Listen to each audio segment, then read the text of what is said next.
सुबह की पहली किरण जब डॉक्टर राधिका शर्मा के बेडरूम की खिड़की से झांकती है, तभी उनके घर का मुख्य दरवाजा कोई पागल की तरह पीटने लगता है। धड़-धड़ धड़-धड़।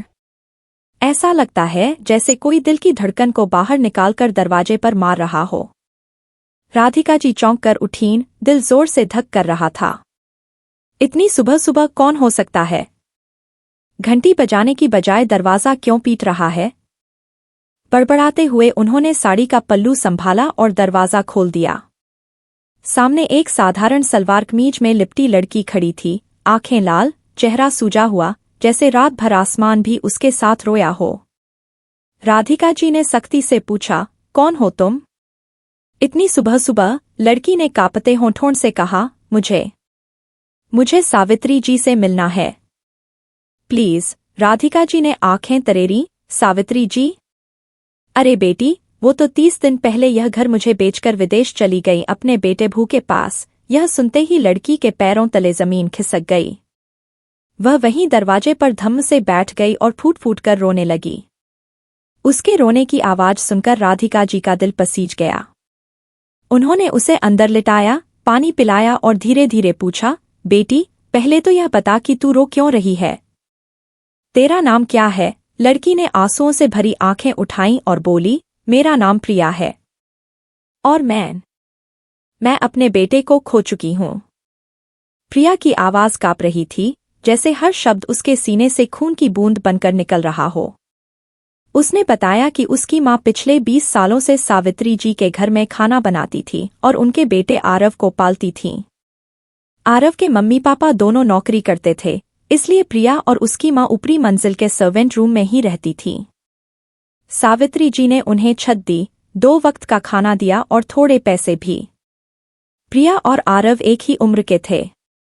आरव शहर के बड़े स्कूल में पढ़ता था, प्रिया छोटे से सरकारी स्कूल में। फिर प्रिया 12वीं पास कर कॉलेज पहुंची, लेकिन माँ की तबीयत बिगड़ने लगी। प्रिया ने पढ़ाई छोड़ दी और माँ के काम में हाथ बटाने लगी। एक दिन माँ इस दुनिया से चली गईं। गांव में सिर्फ मामा मामी थे, वो भी प्रिया को बोझ समझते थे। प्रिया के पास कोई रास्ता नहीं था।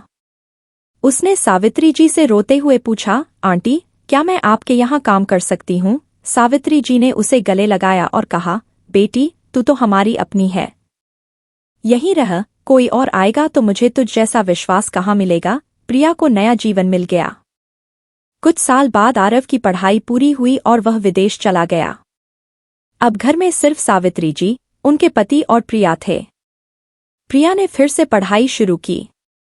खाली समय में किताबें खोलीं, सपने बुने। तभी एक दिन सावित्री जी ने अचानक पूछा, प्रिया, क्या तू आरव से शादी करेगी? प्रिया के पैरों तले जमीन खिसक गई। उसने कहा, आंटी, मैं तो आपकी नौकरानी हूँ। आरव इतना पढ़ा लिखा, विदेश में नौकरी करता है, मैं उसके लायक कैसे? सावित्री जी ने उसके आंसू पोंछे और कहा, बेटी, मुझे बहू नहीं, बेटी चाहिए जो मेरे घर को प्यार से संभाले। तुझसे अच्छी लड़की इस दुनिया में कोई नहीं। प्रिया का दिल धड़क गया। बचपन से आरव को वह चुपके चुपके चाहती थी। उसने हामी भर दी। शादी सादगी से मंदिर में हुई। सिर्फ घर के 4 लोग। सावित्री जी नहीं चाहती थी कि कोई कहे, नौकरानी को बहू बना लिया। प्रिया इस घर की बड़ी बहू बन गई। सपनों का महल उसे मिल गया। आरव उसे राजकुमारी की तरह रखता। पर शादी के 2 महीने बाद ही सावित्री जी और आरव बच्चे के लिए जल्दी करने लगे। प्रिया घबरा गई, लेकिन 9वें महीने उसने एक प्यारे से बेटे को जन्म दिया, नाम रखा वीर। वीर को गोद में लेकर प्रिया की आंखें छलक उठीं। लेकिन यह खुशी सिर्फ 4 महीने टिकी। आरव का व्यवहार बदल गया। वह प्रिया से नजरें चुराने लगा। सावित्री जी बात बात पर ताने मारने लगीं। फिर एक दिन आरव ने ठंडी आवाज में कहा, प्रिया, मैं तुमसे तलाक चाहता हूँ। मैं तुम्हारे साथ नहीं रह सकता। प्रिया के सामने अंधेरा छा गया। उसने गिड़गिड़ाया, रोया, सावित्री जी के पैर पकड़े, लेकिन किसी ने एक न सुनी। साल भर में तलाक हो गया। कोर्ट ने वीर को आरव को दे दिया, क्योंकि प्रिया के पास खुद का पेट पालने तक के पैसे नहीं थे। प्रिया को घर से निकाल दिया गया। वह अपने बेटे को छोड़कर गांव मामा मामी के पास चली गई। वहां भी मामी ने ताने मारे, यहाँ बोझ बनकर मत रह। जल्दी कोई और ठिकाना ढूंढ। प्रिया रात रात भर वीर की याद में रोती। उसे नींद नहीं आती थी। वह सोचती, मेरा बेटा बिना माँ के कैसे जिएगा। आखिर एक दिन उसने हिम्मत जुटाई और शहर वापस आई, सिर्फ अपने बेटे के पास रहने, नौकरानी बनकर भी सही। लेकिन घर बिक चुका था। सावित्री जी विदेश चली गई थी। प्रिया टूट चुकी थी। उसी टूटे दिल के साथ वह राधिका जी के दरवाजे पर पहुंची थी। राधिका जी की आंखें नम हो गईं। उन्होंने प्रिया को गले लगाया और कहा, बेटी, अब तू मेरे साथ रहेगी। मैं अकेली हूँ, अस्पताल में व्यस्त रहती हूँ। मुझे तेरी जरूरत है।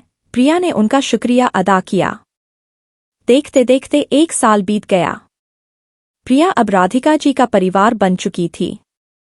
वह वीर की एकमात्र तस्वीर को सीने से लगाकर सोती थी। एक दिन राधिका जी अस्पताल के रिसेप्शन पर थीं। कोई आदमी अपना नाम आरव बता रहा था। राधिका जी चौंकी, यही तो वही आरव था जिसने उन्हें घर बेचा था।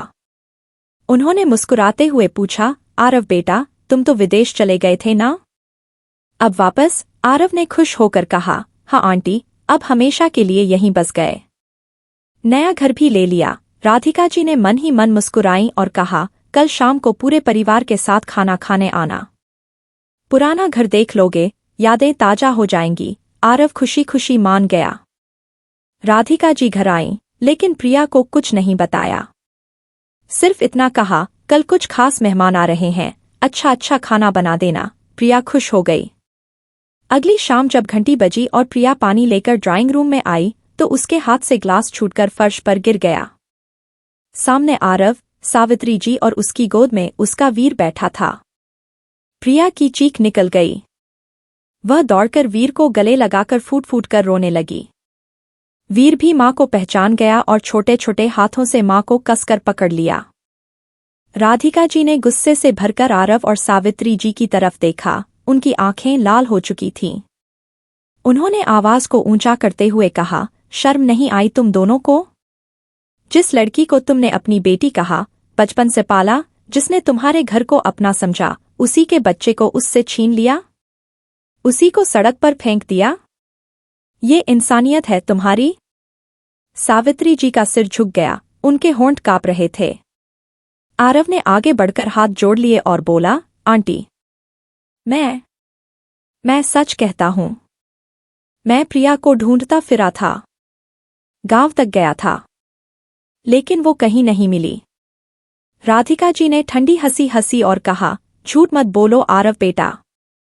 जब ढूंढना ही था तो पहले उसे घर से निकालते क्यों? पहले उसके बच्चे को उससे छीनते क्यों? बोलो। आरव की आंखें नीचे झुक गईं। उसने धीरे धीरे, जैसे हर शब्द गले में कांटा बनकर चुभ रहा हो, अपनी पूरी कहानी उगलनी शुरू की। आंटी, जब मैं पहली बार विदेश गया था नौकरी के लिए, वहां मेरी मुलाकात जूलिया से हुई। वो मेरी कंपनी में ही काम करती थी। हम एक दूसरे के प्यार में पड़ गए। मैंने मम्मी पापा को बताया तो उन्होंने साफ मना कर दिया। कहा, विदेशी लड़की, संस्कृति अलग, घर नहीं चलेगा। मैंने गुस्से में आकर जूलिया से शादी कर ली, लेकिन घर वालों को कुछ नहीं बताया। कुछ महीने बाद पता चला कि जूलिया कभी मां नहीं बन सकती। मैं टूट गया। हम दोनों के बीच झगड़े होने लगे। आखिरकार हमने अलग होने का फैसला किया। जब मैं भारत वापस आया तो मुंह लटकाए रहता था। मम्मी पापा को लगा कि मैं जूलिया को भूल नहीं पाया। उन्होंने मुझे समझाया, ढेर सारी लड़कियों की फोटो दिखाई, लेकिन मैंने किसी को नहीं चुना। फिर एक दिन मम्मी ने कहा, प्रिया से शादी कर लो। वो तो हमारे घर की है, बचपन से जानती है। मैंने हाँ कर दी। मुझे लगा, अब नई जिंदगी शुरू होगी। मैंने सोचा था कि विदेश कभी नहीं जाऊंगा, यहीं रहूंगा, प्रिया के साथ खुश रहूंगा। लेकिन शादी के कुछ महीने बाद ही जूलिया का फोन आया। वो रो रही थी। कह रही थी, मैंने गलती की, मुझे माफ कर दो, वापस आ जाओ। मेरा दिल फिर पिघल गया। मैं रोज जूलिया से घंटों बातें करने लगा। घर में छोटी छोटी बातों पर प्रिया से झगड़ा करने लगा। मम्मी पापा को भी उसके खिलाफ भड़काने लगा। मेरा एक ही मकसद था, तलाक लेकर जूलिया के पास वापस जाना, और चिंटू मेरा बेटा, वो भी मेरे पास रहेगा। मैंने सोचा था कि कोर्ट मुझे बच्चा दे देगा क्योंकि प्रिया के पास कुछ नहीं था, और हुआ भी वैसा ही। तलाक हो गया। वीर मुझे मिल गया। मैं जूलिया को तलाक देकर मम्मी पापा और वीर को लेकर विदेश चला गया। पहले तो सब अच्छा लगा, जूलिया खुश थी, लेकिन धीरे धीरे उसका असली रंग निकलने लगा। वो मम्मी पापा से जलने लगी। वीर को देखकर कहती, ये भारतीय बच्चा मुझे पसंद नहीं। वो चिल्लाती, मुझे सिर्फ तुम चाहिए थे, ये पूरा परिवार नहीं। मम्मी पापा रोते, वीर डरता रहता। एक दिन जूलिया ने अल्टीमेटम दे दिया, या तो ये सब यहाँ से चले जाए या तुम चले जाओ। मैं टूट चुका था। मैंने मम्मी पापा और वीर को लेकर वापस भारत आने का फैसला किया। यहाँ आते ही सबसे पहले प्रिया को ढूंढने लगा। उसके गांव गया। मामा मामी ने कहा, हमें नहीं पता वो कहाँ गई। मैं पागल सा हो गया था। मुझे समझ आ गया था कि मैंने जिंदगी की सबसे बड़ी गलती की है। आरव की आंखों से आंसू बह रहे थे। उसने प्रिया के सामने घुटने टेक दिए और बोला, प्रिया, मुझे माफ कर दे। मैंने तेरे साथ जो किया वो मैं जिंदगी भर नहीं भूल पाऊंगा। मैंने तेरे सपनों को, तेरी ममता को, तेरे प्यार को कुचल दिया। मैंने अपने बेटे की मां को उससे छीन लिया। मैं नीच हूं, लेकिन अब मुझे अपनी गलती समझ आ गई है। वापस आ जा प्रिया, अपने घर, अपने बेटे के पास, प्लीज। सावित्री जी भी आगे बढ़ी। उनके हाथ कांप रहे थे। वो प्रिया के पैरों पर गिर पड़ी और रोते हुए बोली, बेटी, मैंने तुझे अपनी बेटी कहा था, लेकिन जब वक्त आया तो मैं मां नहीं, सास बन गई। मैंने अपने बेटे की खुशी के लिए तेरी जिंदगी बर्बाद कर दी। मुझे लगा था कि विदेशी बहू घर तोड़ देगी, इसलिए मैंने तुझे चुना। लेकिन मैं नहीं जानती थी कि मेरा बेटा पहले से ही शादीशुदा था। जब सच पता चला तो मैं चुप रही। मैं डर गई थी कि अगर मैंने तेरा साथ दिया तो मेरा बेटा और पोता मुझसे दूर हो जाएगा। मैंने मां बनने से पहले सास बनना चुना। मुझे माफ कर दे बेटी, मैं तेरे पैरों की धूल हूं। प्रिया चुप थी। उसकी आंखें वीर पर टिकी थीं। वीर उसकी गोद में दुबका हुआ था, छोटे छोटे हाथों से मां की साड़ी को कसकर पकड़े हुए। प्रिया ने धीरे से वीर को गाल पर चूमा और फिर सावित्री जी को उठाया। उसकी आवाज में न गुस्सा था न नफरत, सिर्फ थकान और ममता थी। वो बोली, आंटी, मैंने कभी आपसे कुछ नहीं मांगा था। न प्यार, न सम्मान, न पैसा। बस अपने बेटे का एक टुकड़ा चाहिए था। आपने वो भी छीन लिया। मैं रात रात भर रोती थी। मुझे लगता था कि मेरा बेटा बिना मां के भूखा सो रहा होगा। मुझे लगता था कि वो मुझे पुकार रहा होगा। लेकिन अब मैं थक चुकी हूं। मैं नहीं लड़ सकती। राधिका जी ने प्रिया का कंधा थपथपाया और धीरे से कहा, बेटी, बच्चे को मां बाप दोनों की जरूरत होती है। तूने बहुत सह लिया, अब अपने बेटे के लिए जी ले। प्रिया ने एक गहरी सांस ली, फिर आरव की तरफ देखा और बोली, मैं वापस आऊंगी, लेकिन सुन लो, मैं न तुम्हारी पत्नी बनूंगी न इस घर की बहू। मैं सिर्फ अपने बेटे की मां बनकर आऊंगी। अगर तुम्हें ये मंजूर है तो मैं चलूंगी, वरना मैं यहीं राधिका आंटी के पास खुश हूं। सावित्री जी ने आंसुओं से भरी आंखों से कहा, बहू, जैसे तू चाहे वैसे चलेगा, बस तू हमारे साथ चल। प्रिया ने वीर को गोद में उठाया, उसका मुंह चूमा और राधिका जी के पैर छुए। राधिका जी की आंखें छलक आईं। वो बोली, जा बेटी, ये घर भी तेरा है। जब मन करे अपनी मां के पास चली आना। प्रिया मुस्कुराई। पहली बार 1 साल में उसके होंठों पर मुस्कान आई। वो वीर को सीने से लगाए, सावित्री जी का हाथ थामे, आरव के साथ उस घर की तरफ चल पड़ी जहां उसने अपनी जिंदगी के सबसे खूबसूरत और सबसे दर्दनाक पल देखे थे। 3 साल बाद सुबह की पहली किरण जब उस पुराने घर की बालकनी में झांकती है, तो सबसे पहले प्रिया की हल्की सी हंसी गूंजती है। वीर अब 5 साल का हो चुका है। वो दौड़ता हुआ आता है, मम्मा, आज स्कूल में मैंने ड्राइंग बनाई। देखो, प्रिया उसे गोद में उठाती है, उसकी नन्ही आंखों में अपना पूरा जहां देखती है और फिर गाल पर एक लंबा सा चूमा जड़ देती है। सावित्री जी किचन से चाय लेकर आती हैं। उनके हाथ अब पहले जैसे नहीं कांपते। वो मुस्कुराते हुए कहती हैं, बहू, आज तेरी पसंद की पूरी सब्जी बनाई है। और हाँ, आरव ने कहा है कि शाम को तेरे लिए कुछ सरप्राइज है। प्रिया शर्माकर मुस्कुरा देती है। हाँ, अब वो फिर से मुस्कुराती है। वो मुस्कान जो कभी मर चुकी थी। पर ये खुशी रातों रात नहीं आई थी। पहले साल तो घर में सन्नाटा रहता था। आरव प्रिया से नजरें मिलाने से डरता था। प्रिया सिर्फ वीर के कमरे और किचन तक सीमित थी। सावित्री जी हर रात अपने कमरे में जाकर रोती थीं। लेकिन वीर ही वो पुल था जो धीरे धीरे टूटे रिश्तों को जोड़ रहा था। एक रात वीर बुखार में तड़प रहा था। प्रिया सारी रात उसके सिर पर पानी की पट्टियां रखती रही। सुबह 4 बजे जब वीर को थोड़ी राहत मिली तो उसने धीमी आवाज में कहा, पापा, मम्मा को थैंक यू बोलो ना। आरव कमरे में खड़ा था। उसकी आंखें भर आईं। उसने पहली बार प्रिया के सामने घुटने टेके और कहा, प्रिया, मैं सच में बहुत शर्मिंदा हूं। तूने मुझे वो माफी दी जो मैं डिजर्व नहीं करता था। प्रिया ने कुछ नहीं कहा, बस वीर को सीने से लगाया और धीरे से बोली, उस रात जब तुमने मुझे घर से निकाला था, मैंने भी तो वीर को छोड़ दिया था ना। हम दोनों ने गलती की थी। अब बस वीर को कभी अकेला मत करना। उस दिन के बाद से कुछ बदला। आरव ने अपनी नौकरी छोड़ दी। उसने घर के पास ही एक छोटा सा बिजनेस शुरू किया ताकि शाम को वीर के साथ क्रिकेट खेल सके।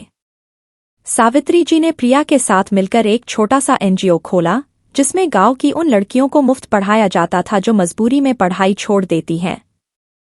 प्रिया अब वहां पढ़ाती है। उसके चेहरे पर वो आत्मविश्वास लौट आया है जो कभी कॉलेज के दिनों में था। हर रविवार को प्रिया वीर को लेकर राधिका आंटी के पास जाती है। राधिका जी उसे देखकर गले लगा लेती हैं और कहती हैं, मेरी बेटी, तूने साबित कर दिया कि माँ की ममता पहाड़ भी हिला सकती है। प्रिया मुस्कुराकर कहती है, आंटी, आपने मुझे वो हिम्मत दी थी। अगर आप उस दिन दरवाजा नहीं खोलती तो आज मैं शायद कहीं की नहीं रहती। एक शाम आरव प्रिया को छत पर ले गया। सूरज डूब रहा था। उसने प्रिया का हाथ थामा और कहा, प्रिया, मैंने तुझसे 2 बार शादी की है। पहली बार मंदिर में, दूसरी बार तेरे सामने घुटने टेककर। आज फिर से कहता हूं, क्या तू मुझे अपना लेगी? इस बार सिर्फ वीर के लिए नहीं, मेरे लिए भी। प्रिया की आंखें नम हो गईं। उसने आरव का हाथ कसकर पकड़ा और बोली, आरव, मैंने कभी तुझसे नफरत नहीं की, बस डर थी कि फिर से टूट जाऊंगी। लेकिन अब मैं तैयार हूं। वीर को पूरा परिवार चाहिए। और मुझे भी अब तेरे कंधे की जरूरत है। उसी रात घर में छोटी सी पूजा हुई। सावित्री जी ने प्रिया के माथे पर सिंदूर लगाया और रोते हुए कहा, आज मैंने अपनी बेटी को सच में बहू बनाया है। वीर दौड़ता हुआ आया और दोनों के गले लग गया। उस रात पूरा घर रोया, लेकिन इस बार खुशी के आंसू थे। और आज वही प्रिया जो कभी दरवाजे पर रोती हुई खड़ी थी, उसी घर की मालकिन है। वो सुबह उठकर वीर को स्कूल भेजती है, सावित्री जी के साथ मंदिर जाती है, शाम को आरव के साथ बालकनी में चाय पीती है और रात को वीर को लोरी सुनाते हुए सोती है। उसकी आंखों में अब डर नहीं, सिर्फ सुकून है। दोस्तों, ये कहानी बताती है कि जिंदगी में कभी कभी सबसे बड़ा दर्द ही सबसे बड़ा टीचर बन जाता है। प्रिया ने सिखाया कि माफ करना कमजोरी नहीं, ताकत है। राधिका आंटी ने सिखाया कि एक अजनबी भी मां बन सकता है। सावित्री जी ने सिखाया कि गलती स्वीकार करने में कोई बड़प्पन नहीं खोता। और आरव ने सिखाया कि सच्ची मोहब्बत झुकना जानती है। पर सबसे बड़ी सीख तो वीर ने दी। वो नन्हा सा बच्चा जिसने बिना कुछ कहे, बिना कुछ समझे, सिर्फ अपनी ममता से पूरा घर जोड़ दिया। बच्चों का प्यार बिना शर्त होता है। वो कभी हिसाब नहीं रखते कि कौन कितना गलत था। वो बस प्यार करते हैं। और उसी प्यार ने इस टूटे हुए घर को फिर से महल बना दिया। तो दोस्तों, अब तुम बताओ, अगर तुम्हारी जिंदगी में कोई ऐसा इंसान है जिसने तुम्हें बहुत दुख दिया हो, क्या तुम उसे माफ कर पाओगे? क्या तुम प्रिया बनकर अपने बच्चे के लिए सब कुछ भूल सकते हो? या राधिका आंटी बनकर किसी टूटे दिल को सहारा दे सकते हो? या फिर आरव बनकर अपनी गलती मानकर घुटने टेक सकते हो? कमेंट में अपनी पूरी कहानी लिख दो, क्योंकि हो सकता है तुम्हारी एक टिप्पणी किसी के टूटे दिल को फिर से जोड़ दे। और हाँ, अगर ये कहानी तुम्हें रुला गई, हंसा गई, सोचने पर मजबूर कर गई, तो इसे अपने उस दोस्त को जरूर भेजो जो इस वक्त अकेला महसूस कर रहा हो, क्योंकि कभी कभी एक कहानी जिंदगी बदल देती है। जय श्री कृष्ण। ममता जिंदाबाद और इंसानियत जिंदाबाद।